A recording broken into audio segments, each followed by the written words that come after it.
Item ಯಾವುದೇ ಇರಲಿ try ಮಾಡಿ ಆಚಿ ಚಿಕನ್ ಮಸಾಲಾ. ಆನ್ಲೈನ್ ನಲ್ಲಿ ಔಷಧಿ ಮಾರಾಟಕ್ಕೆ ದೇಶದಾದ್ಯಂತ ಭಾರಿ ವಿರೋಧ ವ್ಯಕ್ತವಾಗ್ತಾ ಇತ್ತು. ಇದರ ಬೆನ್ನಲ್ಲೇ ಆನ್ಲೈನ್ ಸಂಸ್ಥೆಗಳ ವಿರುದ್ಧ ಸಿಡಿದೆದ್ದಂತ ಮೆಡಿಕಲ್ ಶಾಪ್ಗಳ ಮಾಲೀಕರು ಇವತ್ತು ದೇಶದಾದ್ಯಂತ ಮೆಡಿಕಲ್ ಶಾಪ್ ಸಂಪೂರ್ಣ ಬಂದ್ಗೆ ಕರೆ ಕೊಡಲಾಗಿದೆ. ಹಾಗಾದ್ರೆ ಸಂಪೂರ್ಣವಾಗಿ ಎಲ್ಲಾ ಮೆಡಿಕಲ್ಗಳು ಕ್ಲೋಸ್ ಆಗ್ತವ ಅಂದ್ರೆ ಇಲ್ಲ.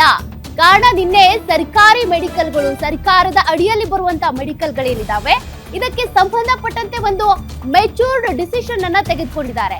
ಏನದು ಅಂದ್ರೆ ನಾವು ನೈತಿಕ ಬೆಂಬಲ ಕೊಡ್ತೀವಿ ಅಂತ.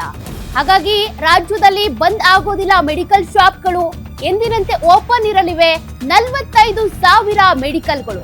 ನೈತಿಕ ಬೆಂಬಲ ಘೋಷಿಸಿದಂತ ರಾಜ್ಯದ ಮೆಡಿಕಲ್ ಶಾಪ್ ಮಾಲೀಕರ ಸಂಘ ಬೆಂಗಳೂರಿನಲ್ಲಿ ಕಪ್ಪು ಪಟ್ಟಿ ಧರಿಸಿ ನೈತಿಕ ಬೆಂಬಲಕ್ಕೆ ತೀರ್ಮಾನ ತೆಗೆದುಕೊಂಡಿದ್ದಾರೆ.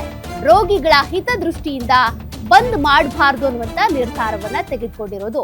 ನೋಡಿ, ಈಗಾಗಲೇ ಆನ್ಲೈನ್ ನಲ್ಲಿ ಮೆಡಿಸಿನ್ ಅನ್ನ ಅನೇಕರು ಖರೀದಿ ಮಾಡ್ತಾರೆ, ಆರ್ಡರ್ ಮಾಡ್ತಾರಲ್ಲ, ಅದು ಮಿಸ್ಯೂಸ್ ಆಗ್ತಾ ಇದೆ ಅಂತ. ಕೆಲವೊಂದು ಮಾದಕ ವಸ್ತುಗಳಿರ್ಬೋದು, ಮತ್ತೆ ಕೆಲವೊಂದು ಅನಾರೋಗ್ಯಕ್ಕೆ ಈಡಾಗುವಂತ ಒಂದಷ್ಟು ಮೆಡಿಸಿನ್ಸ್ ಇರ್ಬೋದು, ಅವುಗಳನ್ನು ಖರೀದಿ ಮಾಡ್ತಿದ್ದಾರೆ ಅನ್ನೋದು ಈಗ ಕೇಳ್ಬರ್ತಾ ಇರುವಂತ ಆರೋಪ.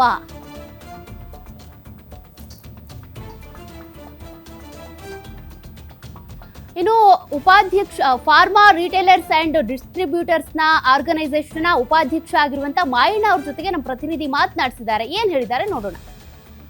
ಇಡೀ ದೇಶಾದ್ಯಂತ ಆನ್ಲೈನ್ ನಲ್ಲಿ ಔಷಧಿಗಳ ಮಾರಾಟ ಆಗ್ತಾ ಇದೆ. ಸೊ ಇದು ಜನಸಾಮಾನ್ಯರ ಜೀವನದ ಮೇಲೆ ಕೂಡ ಸಾಕಷ್ಟು ದುಷ್ಪರಿಣಾಮ ಬೀರ್ತಾ ಇದೆ. ಇದಕ್ಕೆ ಕಡಿವಾಣ ಹಾಕಬೇಕು ಅಂತೇಳಿ ಸಾಕಷ್ಟು ಹೋರಾಟಗಳು ನಡೆದ್ರೂ ಕೂಡ ಇದುವರೆಗೂ ಅದಕ್ಕೆ ಬ್ರೇಕ್ ಹಾಕ್ಲಿಕ್ಕೆ ಸಾಧ್ಯ ಆಗಲಿಲ್ಲ. ಸೊ ಹೀಗಾಗಿ ಇಡೀ ದೇಶಾದ್ಯಂತ ಮೆಡಿಕಲ್ ಶಾಪ್ಗಳನ್ನ ಬಂದ್ ಮಾಡಿ ಹೋರಾಟವನ್ನ ತೀವ್ರಗೊಳಿಸಬೇಕು ಅನ್ನುವಂಥ ತೀರ್ಮಾನಕ್ಕೆ ಬಂದಿದೆ. ಸೊ ಇದ್ರ ಎಫೆಕ್ಟ್ ಕರ್ನಾಟಕದಲ್ಲೂ ಕೂಡ ತಟ್ಟುತ್ತಾ, ಅದರಲ್ಲೂ ಬೆಂಗಳೂರಿನಲ್ಲೂ ಕೂಡ ತಟ್ಟುತ್ತಾ ಅನ್ನುವಂತಹ ಒಂದು ಆತಂಕ ಮೂಡ್ತಾ ಇದೆ. ಸೊ ಹೀಗಾಗಿ ನಮ್ಮ ಜೊತೆಗೆ ಮಾತಾಡ್ಲಿಕ್ಕೆ Bruhat Bengaluru chemist and druggist association ಅಧ್ಯಕ್ಷರಾಗಿರುವಂತಹ ಮಾಯಣ್ಣ ಇದ್ದಾರೆ, ಅವ್ರನ್ನ ಮಾತಾಡಿಸ್ತೀನಿ. ಸರ್, ಈಗ ಮೇ 20ನೇ ತಾರೀಕು ಬೆಂಗಳೂರು ಸೇರಿದಂತೆ ಇಡೀ ರಾಜ್ಯಾದ್ಯಂತ ಮೆಡಿಕಲ್ ಶಾಪ್ಗಳು ಬಂದ್ ಆಗತ್ತಾ? ಇಲ್ಲ ಸರ್, 100% ಆಗಲ್ಲ. 90% ಆಫ್ ದ ಮೆಡಿಕಲ್ ಶಾಪ್ಸ್ ಕರ್ನಾಟಕದಾದ್ಯಂತ ಸೇವೆನ ಮಾಡುತ್ತೆ ಸರ್. ಯಾವ ಮೆಡಿಕಲ್ ಶಾಪು ಬಂದಾಗಲ್ಲ. ಬಿಕಾಸ್ ಈ ಇಶ್ಯೂ ಏನಿವತ್ತು ಬಂದ್ ಕಾಲ್ ಮಾಡಿದೆ ನ್ಯಾಷನಲ್ ಅಸೋಸಿಯೇಷನ್, ಡೀಪ್ ಡಿಸ್ಕೌಂಟಿಂಗ್ ಮತ್ತೆ online sale of medicines ban ಮಾಡ್ಬೇಕಂತೇಳಿ ನಾವು ಇದಕ್ಕೆ ಸಂಬಂಧಪಟ್ಟಂಗೆ ನಾವು ಕರ್ನಾಟಕ ರಾಜ್ಯದಲ್ಲಿ FDA ಕಮಿಷನರ್ ಬಂದಾಗ ಅವ್ರಿಗೆ ನಮ್ಮ ಮನವಿಗಳನ್ನ ಸಲ್ಲಿಸಿ, ಸುಮಾರು ಮನವಿಗಳನ್ನ ಸಲ್ಲಿಸಿ ಅವರು ಸಕಾರಾತ್ಮಕವಾಗಿ ಸ್ಪಂದಿಸಿ ನಮ್ಗೆ ಅವರು ಸರ್ಕ್ಯುಲರ್ ಕೊಟ್ಟಿದ್ದಾರೆ ಸರ್. ನಿಮ್ಮ ಆನ್ಲೈನ್ ಸೇಲ್ ಆಫ್ ಮೆಡಿಸಿನ್ಸ್ ಎಲ್ಲಿ ಆಗ್ತಾ ಇದೆ ಎಲ್ಲರ ಮೇಲೂ ಸೀರಿಯಸ್ ಆಕ್ಷನ್ ತಗೊಳ್ಳಿ ಅಂತೇಳಿ ಆಫೀಸರ್ಸ್ಗೆ ಅವ್ರೊಂದು ಸರ್ಕ್ಯುಲರ್ ಮಾಡಿದ್ದಾರೆ. ಆ ಸರ್ಕ್ಯುಲರ್ ನಾನು ನಿಮ್ಗೆ ಕೊಡ್ತೀನಿ ಸರ್. ನಾವು ಡಿಪಾರ್ಟ್ಮೆಂಟ್ ಹತ್ರ ಮತ್ತೆ ಕನ್ಸರ್ನ್ ಮಿನಿಸ್ಟ್ರಿ ಹತ್ರ ಏನ್ ಕೆಲಸ ಆಗ್ಬೇಕು ಅವ್ರ ಹತ್ರ ನಾವು ಮನವಿ ಪತ್ರಗಳನ್ನ ಸಲ್ಲಿಸಿ ಅವರಿಂದ ಕೆಲಸ ಮಾಡಿಸ್ಕೋಬೇಕಂತ ತೀರ್ಮಾನ ಮಾಡಿದೀವಿ ಸರ್. ಬಿಕಾಸ್ ಇದಕ್ಕೆ ಎರಡು ಮುಂಚೆ 2 ಸಲ ನಾವು ನ್ಯಾಷನಲ್ ಲೆವೆಲ್ ಸ್ಟ್ರೈಕ್ ನ ಮಾಡಿದ್ವಿ. ಆದ್ರೂ ಔಟ್ಕಮ್ ಏನೂ ಬಂದಿಲ್ಲ. ಸುಮ್ನೆ ಬಂದ್ ಮಾಡ್ಕೊಂಡಿದ್ವಿ. ನಾವೇ ನಮ್ಮ ಗ್ರಾಹಕರನ್ನ, ಕಸ್ಟಮರ್ ರೋಗಿಗಳನ್ನ ಇಲ್ಲಿ ಔಷಧಿ ಸಿಗ್ದಲೆ ಪರದಾಡ್ಕೊಂಡು ಆನ್ಲೈನ್ಗೋ ಚೈನ್ ಫಾರ್ಮಸಿಗೋ ನೂಕುವಂತ ಇದು ಬೇಡ. ನಮ್ಮ ಕೆಮಿಸ್ಟ್ ವ್ಯಾಪಾರ ಕೆಮಿಸ್ಟ್ಗಳು ಮಾಡ್ಲಿ, ಮತ್ತೆ ರೋಗಿಗಳಿಗೆ ತೊಂದರೆ ಆಗ್ಬಾರ್ದು. ನಮ್ಗೆ ಒಂದು ಪ್ರಶ್ನೆ, ಆನ್ಲೈನ್ ಅಲ್ಲಿ ಮೆಡಿಸಿನ್ಸ್ ಗಳನ್ನ ಮಾರಾಟ ಮಾಡೋದ್ರಿಂದ ಏನ್ ಸಮಸ್ಯೆ ಆಗುತ್ತೆ ಅಂತ?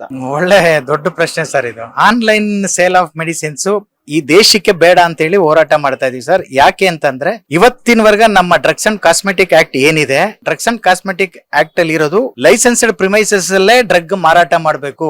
ಬೇರೆ ಎಲ್ಲೋ ಗೋಡೌನ್ ಅಲ್ಲಿ ಇಟ್ಕೊಂಡು ಮಾರಾಟ ಮಾಡೋ ಹಾಗಿಲ್ಲ. Licensed with the supervision of the register ಫಾರ್ಮಸಿಸ್ಟೇ ವ್ಯಾಪಾರ ಆಗ್ಬೇಕಂತೇಳಿ. ಈಗ ಕೆಲವು ಇನ್ಸುಲಿನ್ಸ್, ಕೆಲವೆಲ್ಲ ಡ್ರಗ್ಸ್ ಇದೆಯಲ್ಲ ಸರ್, ಬಿಲೋ 25 ಡಿಗ್ರೀಸ್ ಟೆಂಪರೇಚರ್ ಅಲ್ಲೇ ಸ್ಟೋರ್ ಮಾಡ್ಬೇಕಂತಿದೆ. ಇವರು ನಿಮಗೆ ಗೊತ್ತು, ಸ್ವಿಗ್ಗಿ ಇವ್ರು ಯಾರ್ಯಾರು ಇವ್ರೇನ್ ಆನ್ಲೈನ್ ಸೇಲ್ ಆಫ್ ಮೆಡಿಸಿನ್ಸ್ ಮಾಡ್ತಾ ಇದಾರೆ, ಇವ್ರು ಏನ್ ಮಾಡ್ತಾರೆ, ತಗೊಂಡೋಗಿ ಅಪಾರ್ಟ್ಮೆಂಟ್ ಗಳು ಇರ್ತದೆ ಸರ್. ಆನ್ಲೈನ್ ಸೇಲ್ ಮಾಡ್ತಾ ಇರೋರು, ಪರ್ಚೇಸ್ ಮಾಡ್ತಾ ಇರೋ ಗ್ರಾಹಕರು ಕೂಡ ಅಪಾರ್ಟ್ಮೆಂಟ್ ಅಲ್ಲಿ ಇರೋರು, IT-BT ಎಂಪ್ಲಾಯೀಸ್ ಈ ತರದವರೇ ಇರ್ತಾರೆ ಸರ್. ಒಂದು ಇನ್ಸುಲಿನ್ ಪರ್ಚೇಸ್ ಮಾಡಿ ಅವ್ರು ತಗೊಂಡೋಗಿ ಅಲ್ಲಿ, ಇವತ್ತು ನೋಡಿದ್ರೆ ಅಪಾರ್ಟ್ಮೆಂಟ್ ಗೆ ನಾವೇ ಹೋಗಕ್ಕಾಗಲ್ಲ. ಒಂದು ಮನೆನ ಮೀಟ್ ಮಾಡ್ಬೇಕಂದ್ರೆ ಅವ್ರು ತಗೊಂಡೋಗಿ ಅಲ್ಲಿ ಒಂದು ಬಿನ್ ಇಟ್ಟಿರ್ತಾರೆ, ಅದ್ರಲ್ಲಿ ಹಾಕ್ಬಿಟ್ಟು ಬರ್ತಾರೆ. ಅವರು 5-6 ಅವರ್ ಬಿಟ್ಕೊಂಡು ನೋಡ್ತಾರೆ, ಅದ್ರದ್ದು ಪೊಟೆನ್ಸಿನೇ ಹೋಗ್ಬಿಡ್ತದೆ ಸರ್.